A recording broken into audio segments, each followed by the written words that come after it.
O item apostila fala do tema. Eu considero que existem dois temas campeões de prova de concurso público que a gente vê pelos concursos recentes. Um deles, segundo, nós vamos comentar também.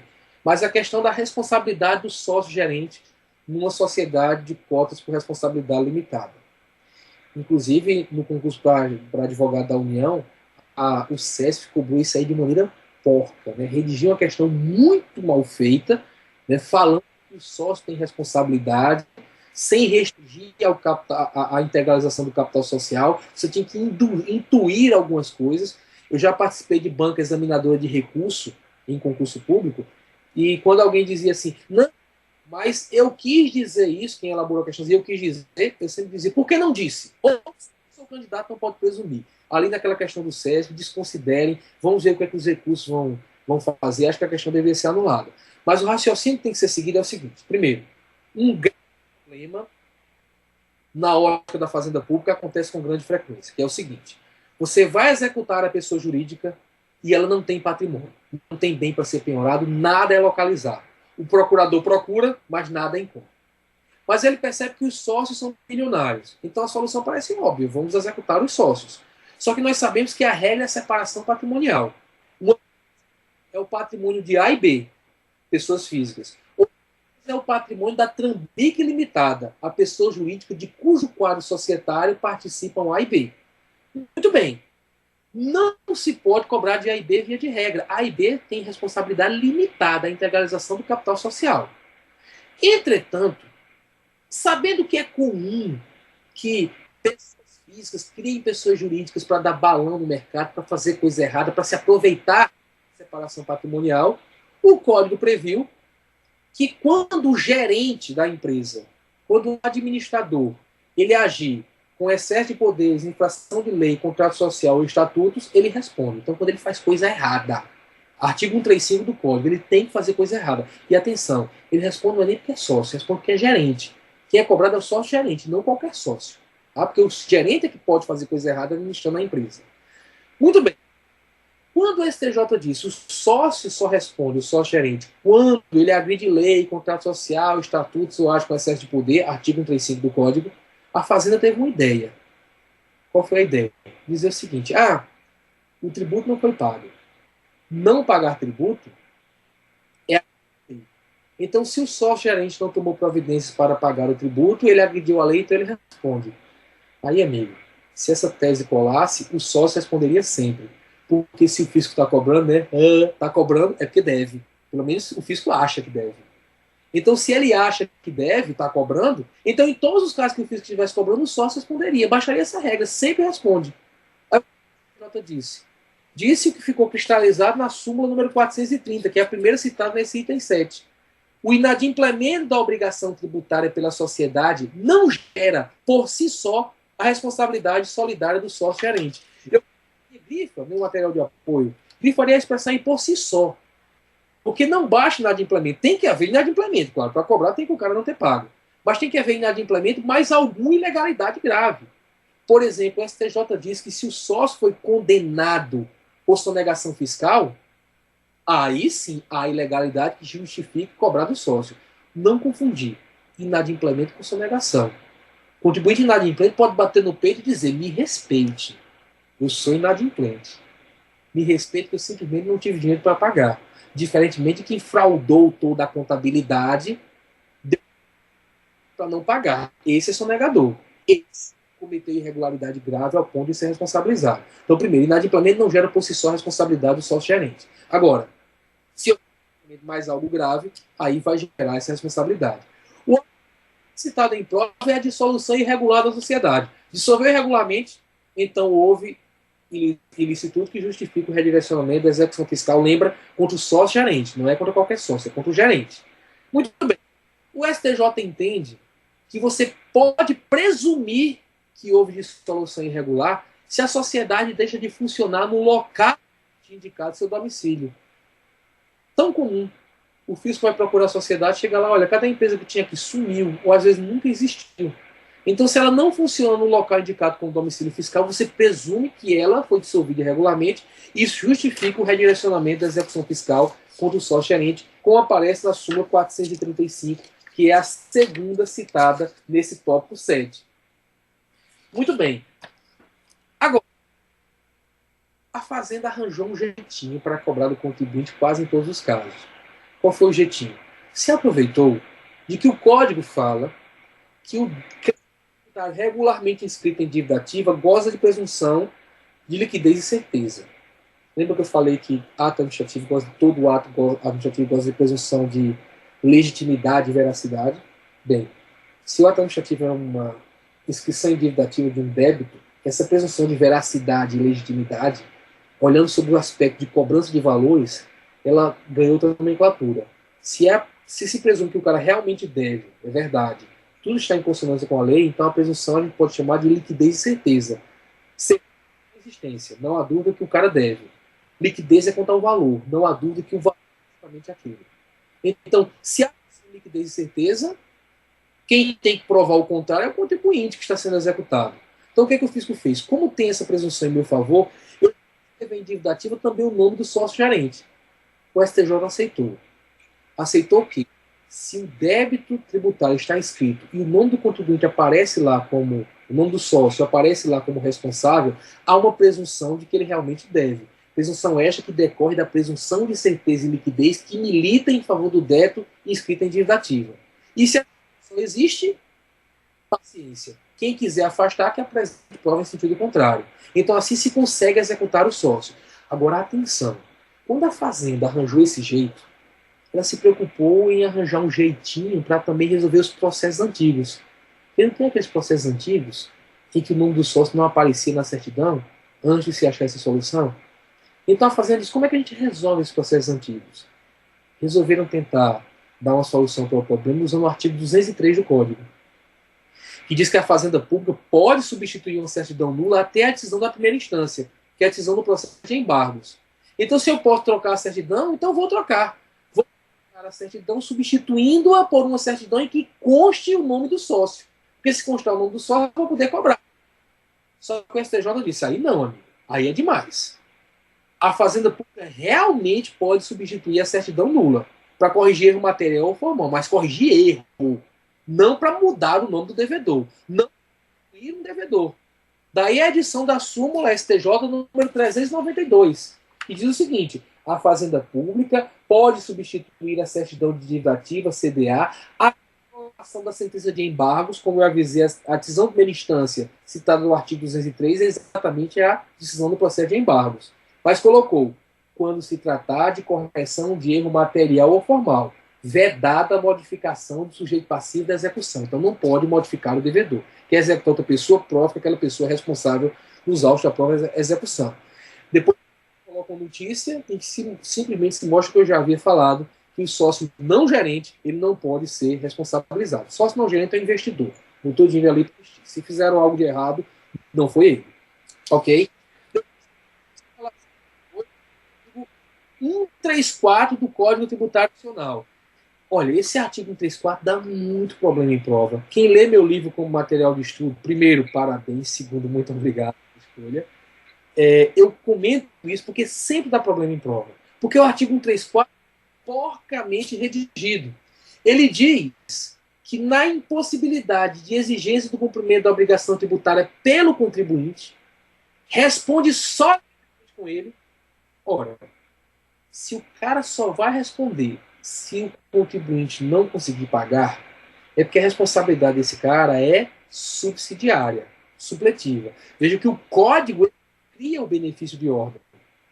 Responde solidariamente com o contribuinte quando o contribuinte não conseguir pagar. Então não é solidária coisa alguma.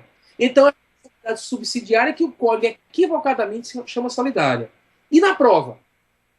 E quando você chega na prova de concurso público, está lá dito que a responsabilidade é solidária. Você marca o quê? Verdadeiro. Eu sempre digo, meu colega, você é concurseiro, você não é legislador. Você não vai corrigir a lei. Se copiar o que está na lei e a lei diz algo absurdo, abcego e abmudo, use como verdadeiro. Está no código? Vá lá reclamar com Tiririca. Congresso Nacional. Né? Vá lá, Tiririca vai escrever, vai redigir um projeto de lei para alterar o código. Não é você. Cai em prova que a responsabilidade é solidária, marque verdadeiro.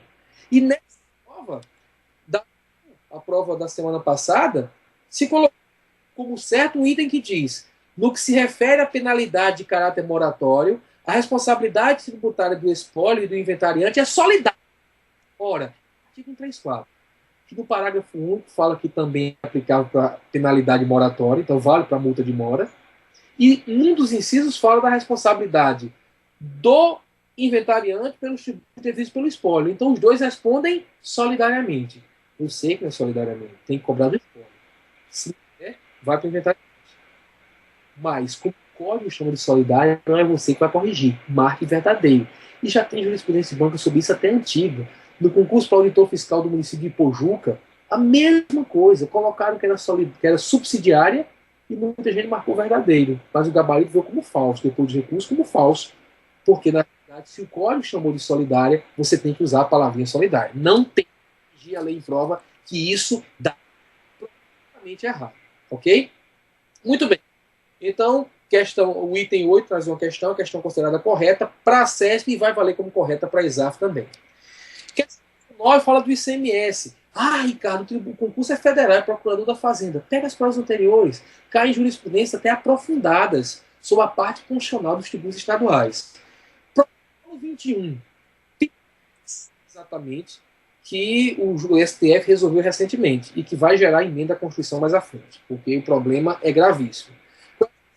Imagina o seguinte: eu vou muito a São Paulo para ministrar aula lá no Damásio. Então, suponho, chego em São Paulo, compro uma camisa. O cara vai vender a camisa e não vai olhar para mim e dizer: ô, Ricardo, esse teu sotaque, você é do Nordeste? Porque se for do Nordeste, essa operação é uma operação interestadual. A camisa vai lá para Pernambuco e eu tenho que cobrar ICMS interestadual. Você sabe que não é assim. Você sabe que quem compra como consumidor em São Paulo paga a alíquota do ICMS de São Paulo, os 18% de São Paulo. Ninguém quer saber se vai botar numa mala e trazer para Pernambuco, aqui onde estou. Agora, compare essa operação em que eu fui lá, comprei, botei na mala e trouxe, com eu entrar na internet daqui de Pernambuco, entrar no site da empresa, comprar e ela mandar pelos correios. A operação é a mesma. Uma camisa sair de São Paulo para Pernambuco. Só muda a logística, a entrega é pelos correios. Então a tributação tem que ser a mesma, e a Constituição diz que é a mesma. Paga o ICMS integral do Estado de São Paulo. Só que isso está gerando um prejuízo muito grande para os estados mais pobres. Porque quando se compra aqui no Nordeste, geralmente se compra de São Paulo. O dinheiro fica... O que é que fazer agora? Os estados se reuniram, todos menos, veja o que eu vou citar, são os estados ricos. Os três do Sul, Paraná, Santa Catarina e Rio Grande do Sul, além de São Paulo, Rio e Minas. Sul e Sudeste está o estado do Espírito Santo. E mais o estado do Amazonas, que se juntou a ele por outros motivos. Então, 6 mais o Amazonas ficaram de fora. Os outros combinaram. Quando mercadoria vier numa compra via internet, for via eletrônica, não presencial, será cobrado um diferencial de alíquota. Você sabe que não pode. Não pode cobrar diferencial de alíquota. Tem que cobrar a alíquota do estado de origem. E o dinheiro fica na origem. Fizeram isso num protocolo falando. O protocolo 21 é de primeiro. Tem gente que acha que é uma brincadeira, é a pegadinha. Mas é verdade. 1º de abril de 2011, criaram esse protocolo, dizendo que vai haver uma cobrança de diferencial de alíquota. Editaram leis colocando o que está lá previsto no protocolo. A lei do Estado da Paraíba, meu querido Estado da Paraíba, foi a primeira julgada pelo Supremo Tribunal Federal inconstitucional. Não se pode estabelecer isso, porque a Constituição diz que o ICMS, quando a mercadoria é destinada a não contribuinte, ou seja, não comerciante, é o ICMS da origem, e fica na origem. Portanto, inconstitucional o protocolo 21, inconstitucionais todas as leis que criaram regras semelhantes para implementação interna do que foi previsto lá no protocolo. Tem muita gente que pergunta, diz, mas esse protocolo não é do CONFAS, Ricardo? Eu digo sim. Regra do CONFAS não tem que ser por unanimidade? Não. CONFAS tem decisão unânime quando for para conceder benefício fiscal de ICMS. Isso não é um caso de benefício fiscal, muito pelo contrário. Eu posso dizer que é um benefício fiscal gigantesco. Então não tem que ser por unanimidade. A inconstitucionalidade não veio disso. Não veio da falta de unanimidade. A inconstitucionalidade veio do fato de que o ICMS na operação interestadual, quando a mercadoria é destinada a não contribuinte, fica todo de origem. E essa linha de raciocínio tem que ser seguida com relação ao ponto de número. A notícia está aí colocada, quem quiser aprofundar, ler com cuidado. O item de número 2 é bastante interessante, Eu acho que vocês devem recordar que quando morreu a CPMF, eu sempre falo, cuidado, que esta é uma morte Jason. A CPMF volta, vem vir com outro nome, ele ressurge, tá? Mas quando ela morreu, o governo tentou recuperar parcela do seu prejuízo, aumentando outros tributos. E um dos aumentos foi da contribuição social sobre o lucro líquido. E como o povo não pega muito mal, né, aumentar tributo nos dias atuais, a carga tributária já está insuportável, o governo resolveu aumentar num ponto em que o povo ia gostar. Iria gostar com certeza. Porque o povo, a gente vê muito falar que banco lucra muito. Banco muito. Então o governo disse, para ninguém reclamar, eu vou aumentar a contribuição social sobre o lucro líquido das instituições financeiras. A gente tem que ver isso aqui como um estudioso do direito, né? A gente tem que simplesmente observar o que deve ser aplicável, não com raiva de banco, verificar o que tem na Constituição Federal. Foi o que fizeram, aumentaram somente para a instituição financeira. Então, quem tem um lucro de 1 milhão e é um hospital, vai pagar uma contribuição sobre o lucro líquido menor do que quem tem um lucro de 1 milhão e é a instituição financeira. As instituições financeiras foram para a justiça, contestando os artigos que diferenciavam as alíquotas, pedindo para ficar igual, ou para suprimir a alíquota. E olha o que o Supremo falou, como é bem óbvio. O Supremo raciocinou o seguinte, ele disse, ora, se eu igualar as alíquotas, eu estou legislando. E quem define a alíquota é a lei. A lei prevê alíquotas distintas. Se eu igualar as alíquotas, eu estou atuando como legislador positivo. E eu não posso fazer isso por conta da separação de poderes. Se eu suprimir a alíquota, eu estou dando isenção.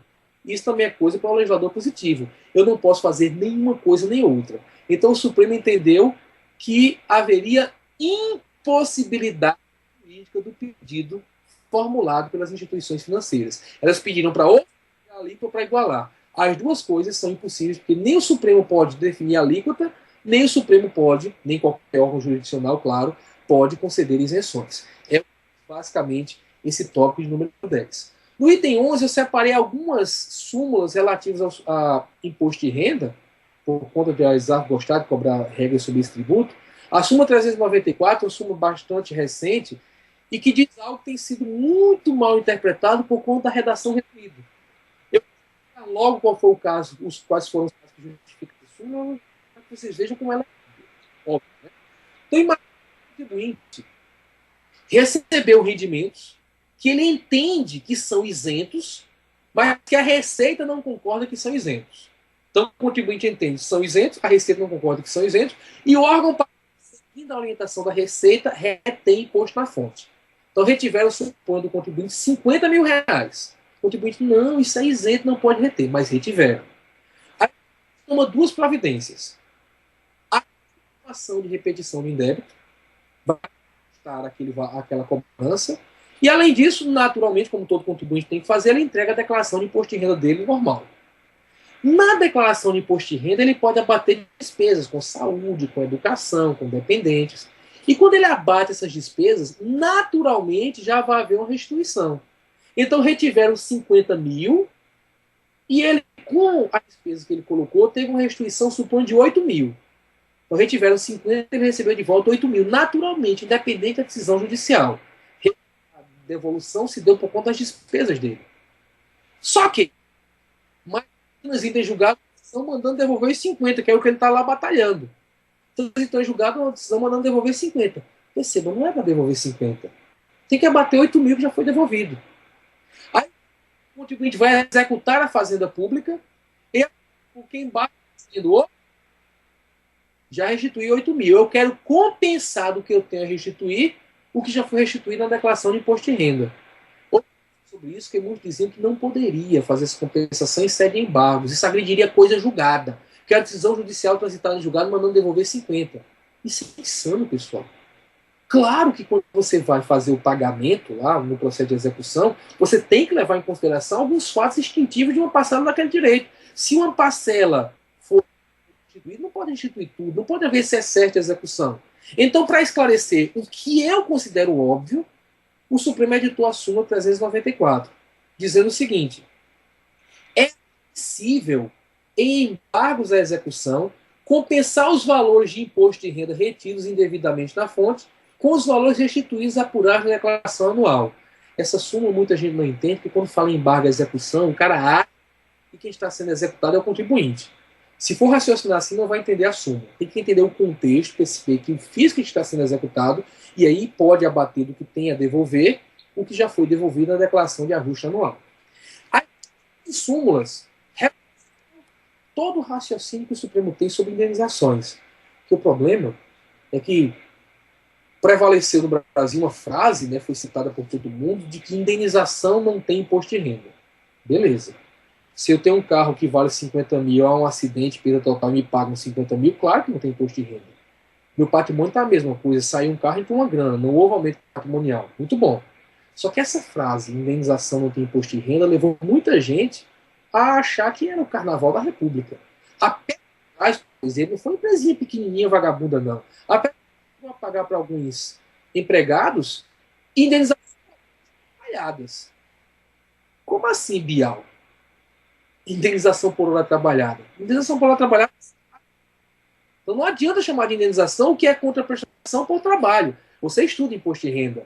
Você sabe que o fatiador do imposto de renda tem renda ou provento. E sabe que é o produto do capital, do trabalho, da combinação de ambos. Hora trabalhada, se tem indenização, isso é produto do trabalho. Então não tem isenção alguma. Tem que pagar o imposto de renda. Agora, o STJ entende que quando você tem direito e não exerce esse direito por necessidade do trabalho e recebe indenização por conta disso, é uma recomposição.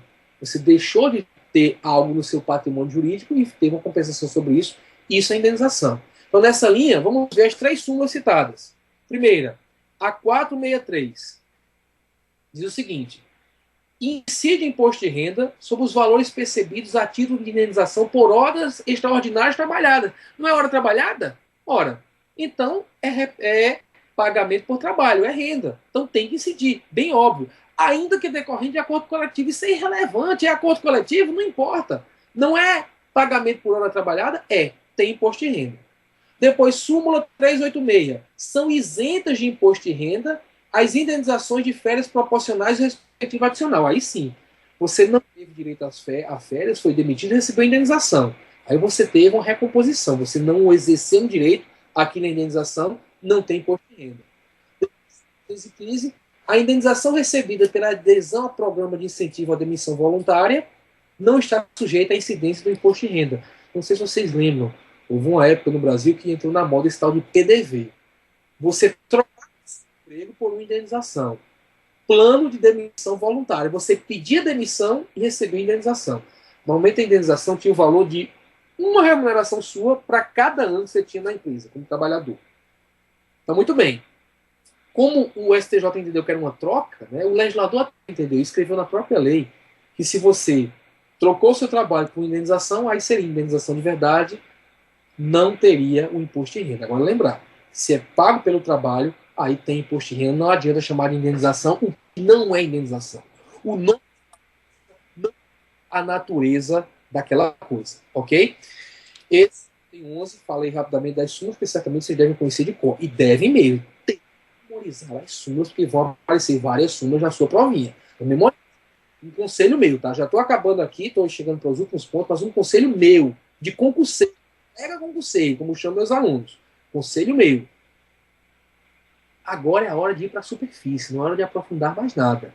Ninguém vai pegar um tratado sobre poluição e decadência, porque você vai se aprofundar demais até chegar no inferno, de tanto se aprofundar. Agora é hora de superfície. O que é superfície? Lê a lei. Por mais complicado que venha a prova, várias questões estarão na lei. Agora é hora de ler as súmulas, ler a superfície, o decoreba. Porque mesmo as questões nos concursos mais complicados, boa parte das questões é decoreba. Faça isso, não vai se arrepender. E mais uma coisa, a súmula que trata do sujeito passivo do IPTU. Porque o que acontece? A Constituição Federal, naquele artigo que eu já citei, artigo 146, diz que cabe à lei complementar dispor sobre normas gerais em matéria tributária, que é o 146, inciso 3. Na linha A, coloca entre as normas gerais a definição de fato gerador, base de cálculo e contribuinte dos impostos. Veja, o IPTU é um tributo municipal, mas mesmo assim, fato gerador, base de cálculo e contribuinte estão no Código, que é uma lei nacional. O município só tem liberdade mesmo para estipular a alíquota, porque fato gerador, base de cálculo e contribuinte, isso aí tem que estar em lei nacional, tem que estar em lei de caráter nacional. Muito ocorre que o Código Tributário Nacional, quando foi falar do fato do contribuinte, melhor dizendo, do IPTU, ele colocou que o contribuinte é o titular da posse, da propriedade ou do domínio útil. E aí gerou dúvida. No contrato de compromisso irretratável de compra e venda, existe o promitente vendedor, que é proprietário. Existe o promitente comprador, que fica com a posse, com ânimo de dono, ânimos domini. Posse só gera cobrança de IPTU quando tem um ânimo de dono, um ânimos domini, que é aquele cara que pegava Sabrina no primeiro Big Brother, né? O domini tem que ter ânimo de dono. Então tem o cara proprietário, tem o titular da posse com ânimo domini, o ânimos domini. Quem é o sujeito passivo? O código fala, titular da posse, propriedade e domínio útil. Pô, o código não resolve, ficou em cima do muro. Ele define a lei municipal. Então, nesse texto, o STJ disse, na súmula 399, cabe à legislação municipal estabelecer o sujeito passivo do IPTU. Só que quem lê essa frase diz, pô, não é a lei municipal, é o Código Tributário Nacional, é uma lei complementar nacional. Contribuinte de qualquer imposto, quem define é o código. Mas, na realidade, a súmula é que foi mal redigida, com todo respeito ao STJ. A súmula deveria ter sido um pouquinho mais longa. Deveria ter dito, cabe ao município, ou cabe à legislação municipal, estabelecer o sujeito passivo do IPTU dentre as hipóteses que lhe são dadas pelo Código Tributário Nacional. Porque, lendo a súmula, fica parecendo que o município pode fazer o que quiser. Pode qualquer sujeito passivo. E não, só pode colocar dentro das hipóteses dadas pelo CTN. Certo? Então entenda que as hipóteses, mas não somos, infelizmente, ministros do STJ. Não vamos corrigir a súmula. Se cair em prova, cabe à legislação municipal definir o sujeito passivo do IPTU, marca verdadeiro, mas entendendo o que é que aquilo significa na prática. Por fim, o nosso item 13 trata do segundo assunto, daquela dupla que eu falei dos assuntos mais cobrados em prova. Lembra? Responsabilidade do sócio-gerente e essa questão do declarar e não pagar. Quais são os efeitos? Porque o que é que acontece? Há um conjunto de leis, a primeira que fez isso foi uma lei que tratava da GFIP, uma declaração previdenciária, mas o conjunto de leis prevendo que, se você declara numa declaração tributária que deve um tributo e não paga, o crédito tributário está constituído. Se você, por exemplo, preenche sua declaração de débitos e créditos tributários federais, a famosa DCTF, e diz que apurou que deve R$ 100 mil de COFINS e que não pagou, o tal do Deus paga o quanto puder. Se você fez isso, existem algumas consequências. Porque as outras são decorrências dela. A primeira é que o crédito tributário está constituído. Isso é estranho pra caramba. Que a gente aprende um dogma. Quem constitui crédito é lançamento. E quem lança é a autoridade fiscal. Na esfera federal, só quem pode lançar um tributo, por exemplo, com algo de inflação, é o auditor fiscal da Receita Federal. Aí o STJ aceita uma lei ordinária que diz que se o cara declarar e não pagar, o crédito está constituído. É estranho, mas foi o que prevaleceu. Paciência. Consequências. Ora, se o crédito está constituído, você não conta mais decadência. Decadência não é prazo para lançar? Não é prazo para constituir o crédito? Se está constituído, não conta mais prazo para isso. Então começa a contar prescrição. Segundo, se o crédito é constituído, não cabe mais denúncia espontânea de infrações. Vocês aprendem pelo artigo 138 do Código, pelo parágrafo único, que só cabe denúncia espontânea enquanto não foi iniciada a constituição do crédito. Ora, se o crédito está constituído, claro que não cabe denúncia espontânea. É óbvio que não cabe denúncia espontânea. De quê?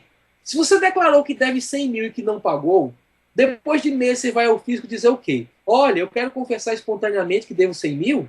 Se você fizer isso, o atendente que está lhe atendendo lá deveria levantar uma faixa daquela que a torcida do Mengão vai levar durante o Campeonato Brasileiro para o estádio, dizendo, eu já sabia. Você está declarando que me deve 100 mil, eu já sabia, você me entregou uma declaração. Então não cabe denúncia espontânea nesse caso.